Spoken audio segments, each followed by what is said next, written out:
Kas at shoutouts. Ang video ay sinimulan ni Kuya Andy Kayakap Vlogs sa pamamagitan ng pagpapasalamat at pag-encourage sa mga manood na mag-subscribe sa kanyang channel. Nagpasalamat din siya kay Kuya Val at sa buong Kalingap community. Binanggit niya ang lugar na kanyang pinuntahan, DM Auto Shop Service sa May Malasugi, tapat ng police station sa Labo, kung saan dati na rin siyang nagpapaservice ng sasakyan. Paglalakbay sa malakas na ulan, matapos galing sa bundok noong umaga, agad na bumalik si Kuya Andy sa biyahe kahit gabi at malakas ang ulan. Patungo sila sa isang destinasyon kasama sina Nanay Imelda at Bibi ng 7:30 ng gabi. Dumating sila sa lugar ni Joy Diwata sa gitna ng malakas na ulan. Ipinaabot ni Kuya Andy ang mga regalo mula kay Ma'am Rhoda Perez na galing pa Canada. Ayon kay Kuya Andy, tinawagan siya ni Ma'am para personal na ipakiusap na may hatid agad ang mga regalo. Mga regalo kay Joy Diwatag. Napakamahal, tinatayang 20 cents ang halaga. Pinayuhan si Joy na ingatan ito dahil imported at mataas ang presyo. Sapatos, may halagang 8,000. Pabango at ilang damit, magaganda at bagong-bago, kasama rin sa pinadala ni Ma'am. Ang pagbibigay ay may kasamang mensahe mula kay Ma'am Rhoda Perez na mahal si Joy at tinuturing siyang parang sariling anak. Lalo't isa rin daw nurse ang anak ni Ma'am. Kaya alam niya ang hirap ng kursong nursing. Pasasalamat ni Joy Taos, pusong nagpasalamat si Joy kay Ma'am Rhoda Perez, sa mga sponsors at sa kanyang mga supporters gaya ng Joynetics, Team A1 at iba't ibang grupo. Sinabi niyang kung hindi sa tulong nila, hindi siya makapagpatuloy sa pag-aaral ng nursing. Nang tanungin kung kanino niya inialay ang magiging tagumpay, sagot niya, sa pamilya, sa mga sponsors at sa lahat ng sumusuporta. Usapan tungkol sa capping ceremony. Ibinahagi ni Joy na ang kanyang capping ceremony ay gaganapin sa Sabado, magsisimula ng 1:00 ng hapon hanggang gabi. Sinabi ni Kuya Andy sa mga manonood na inaanyayahan silang sumuporta. Pagpapatuloy ng biyahe.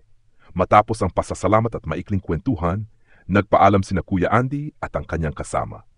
Dumampas sila sa isang kainan para maghapunan bandang 7:40 ng gabi dahil malayo pa ang kanilang biyahe pabalik. Kumain sila kasama sina Nanay Imelda, Bibi Diwata at Marlon Palcontibe. Pauwi sa kabila ng ulan habang pauwi, binanggit ni Kuya Andy na malakas pa rin ang ulan sa ibang bahagi ng daan at madilim ang kalsada. Dinala muna nila si Nanay Imelda at Bibi Diwata sa kanilang bahay bago tuluyang bumalik. Nagpasalamat siya muli sa lahat ng sponsors at supporters, lalo na sa Kalingap team, at ipinangako na patuloy nilang ihahatid ang tulong sa abot ng kanilang makaya. Kung gusto mo at pasasalamat habang nasa biyahe, sa gitna ng malakas na ulan upang ihatid ang mga ipinaabot na regalo para kay Joy Diwata mula sa isang sponsor na si Ma'am Rhoda. Mag-skip ng ads bilang tulong. Biyahe at kwento ng aksidente. Mula bundok, bumiyahe si Andy papuntang Labo at Diet sa gitna ng malakas na ulan. Ikinuwento na muntik na silang maaksidente kahapon dahil nagloko ang preno ng sasakyan galing Santa Elena pero ligtas na nakauwi. Pinagawa muna ang sasakyan bago ituloy ang biyahe. Trip pagpunta kay Joy Diwata, kasama sina Nanay Imelda at Bibi Diwata. Malakas pa rin ang ulan at mabagal ang takbo sa daan. Layunin ay personal na ihatid agad ang mga regalo mula kay Ma'am Rhoda Perez para kay Joy. 4. Pag-abot ng regalo. Regalo mula kay Ma'am Rhoda Perez. Isang bag na nagkakahalaga ng 20 cent. Isang pares ng sapatos na nagkakahalaga ng 8 cent. Pabango at iba pang gamit-damit. Ibinahagi ni Andy na mahal ni Ma'am Rhoda si Joy dahil anak din niya ay isang nursing student kaya alam ang hirap sa kursong ito. Joy at Nanay Imelda ay lubos na natuwa at nagpasalamat. Joy nagpahayag ng walang hanggang pasasalamat sa mga sponsors, supporters at pamilya. Kalingap, sinabing dahil sa tulong nila ay nakakapag-aral siya. Babe, usapan tungkol sa capping ceremony.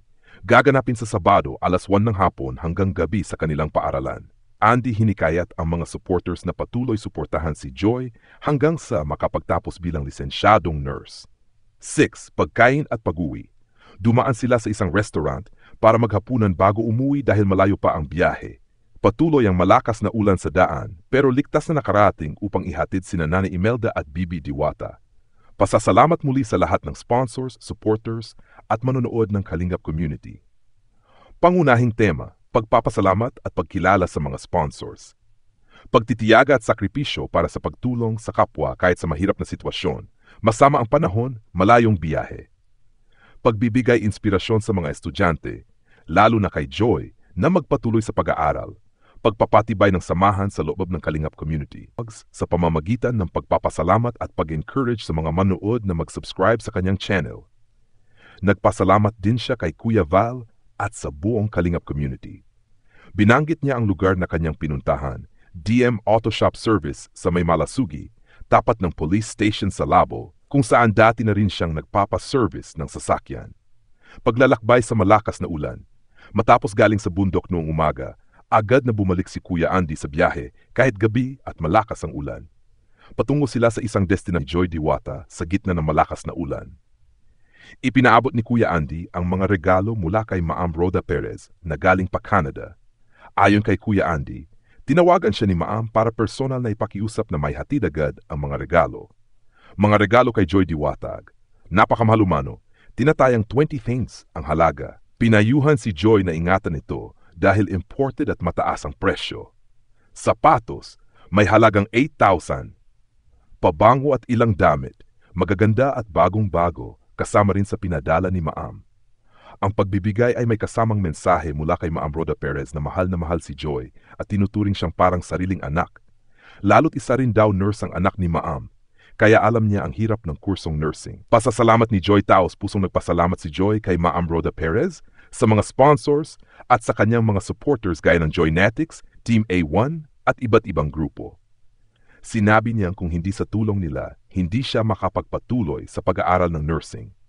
Nang tanungin kung kanino niya inialay ang magiging tagumpay, sagot niya, sa pamilya, sa mga sponsors at sa lahat ng sumusuporta. Usapan tungkol sa capping ceremony. Ibinahagi ni Joy na ang kanyang capping ceremony ay gaganapin sa Sabado, magsisimula ng 1:00 ng hapon hanggang gabi. Sinabi ni Kuya Andy sa mga manonood na inaanyayahan silang sumuporta. Pagpapatuloy ng biyahe. Matapos ang pasasalamat at maikling kwentuhan, nagpaalam sina Kuya Andy at ang kanyang kasama. Dumampas sila sa isang kainan para maghapunan bandang 7:40 ng gabi dahil malayo pa ang kanilang biyahe pabalik. Kumain sila kasama sina Nanay Imelda, Bibi Diwata at Marlon Palcontibe. Pauwi sa kabila ng ulan. Habang pauwi, binanggit ni Kuya Andy na malakas pa rin ang ulan sa ibang bahagi ng daan at madilim ang kalsada. Dinala muna nila si Nanay Imelda at Bibi Diwata sa kanilang bahay bago tuluyang bumalik. Nagpasalamat siya muli sa lahat ng sponsors at supporters, lalo na sa Kalingap team, at ipinangako na patuloy nilang ihahatid ang tulong sa abot ng kanilang makaya. Kung gusto mo, maari rin kitang gawin na mas pinaikli, pero buo ang detalye na salaysay para mas madaling gamitin sa report o content description. Gusto mo bang gawin ko rin iyon?